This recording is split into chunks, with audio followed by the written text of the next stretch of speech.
Hello दीदी बहनी भैया हरो नमस्ते। और आपने चैनल तारावती अवधि लोकगीत 123 पे सबका दिल से धन्यवाद देते हैं। और एक देवी माँ का पचरा गावे चलते ही आप सब सुने हैं और सुन के बताइए कि कमेंट में कि गीत कैसे है। गीत पसंद आवे तो लाइक और सब्सक्राइब करें। नीमिया की डारिया पर बैठे दुई सुगनमा हो कि भुअरे भुअरे ना हो कि भुअरे भुअरे ना बोले माधुरी बचनिया हो कि भुअरे भुअरे ना बोले माधुरी बचनिया हो कि भुअरे भुअरे ना जाऊ तू सुगनवाही के दली के बनवा हो जगाइला वो ना सुतै सातरे बहिनिया हो जगाइला वो ना सुतै सातरे बहिनिया हो जगाइला वो ना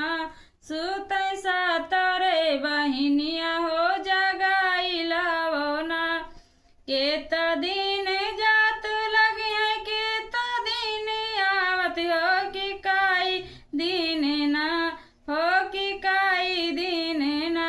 वासी करी है मायंगनवा हो कि काई दिन ना केत दिन जात लगी है केत दिन आवत हो कि काई दिन ना हो कि काई दिन ना वासी करी है मायंगनवा हो कि काई दिन ना वासी करी है मायंगनवा हो कि काई दिन ना पाले भर जात लगी है पाले भर आवत हो कि नौ दिन ना हो कि नौ दिन ना वासी करी है मायंगनवा हो कि नौ दिन ना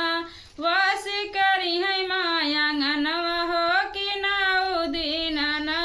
मैया राई है अंगनवा हो कि नौ दिन ना मैया राई है अंगनवा हो कि नौ दिन ना काहे चढ़ी दुर्गा मैं काहे चढ़ी शारदा हो कि कौने रथवा ना हो कि कौने रथवा ना सुगन सातरे बहिनिया हो कि कौने रथवा ना सुगन सातरे बहिनिया हो कि कौने रथवा ना सुगन सातरे बहिनिया हो कि कौने रथवा ना शेर चढ़ी दुर्गा मैं हंस चढ़ी शारदा हो कि सोनमय रथवा ना हो कि सोनमय रथवा ना आमै सातरे बहिनिया हो कि सोनमय रथवा ना आमै सातरे बहिनिया हो कि सोनमय रथवा ना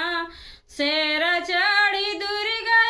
मैं हंस चढ़ी शारदा हो कि सोनमय रथवा ना हो कि सोनमय रथवा ना सुगन सातरे बहिनिया हो कि सोनमय रथवा ना सुगन सातरे बहिनिया हो कि सोनमय रथवा ना कहाँ बैठे दुर्गा मैया कहाँ शारदा मैया हो कि कहाँ बैठे ना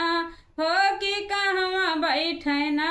सुगन सातरे बहिनिया हो कि कहाँ बैठे ना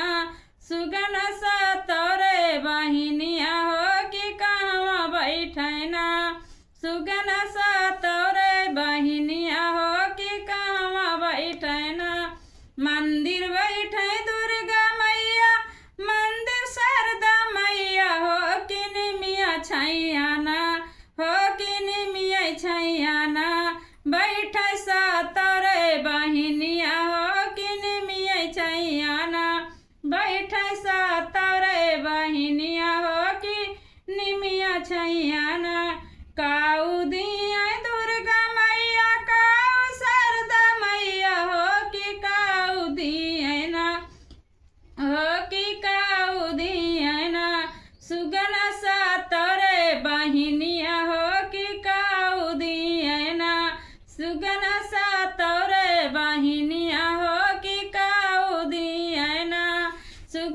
सा तौरे बहिनिया हो कि काऊ दियना ललना दिया दुर्गा मैया दूध शारदा मैया हो कि संपत दी है ना हो कि संपत दी है ना सुगन सा तौरे बहिनिया हो कि संपत दी है ना सुगन सा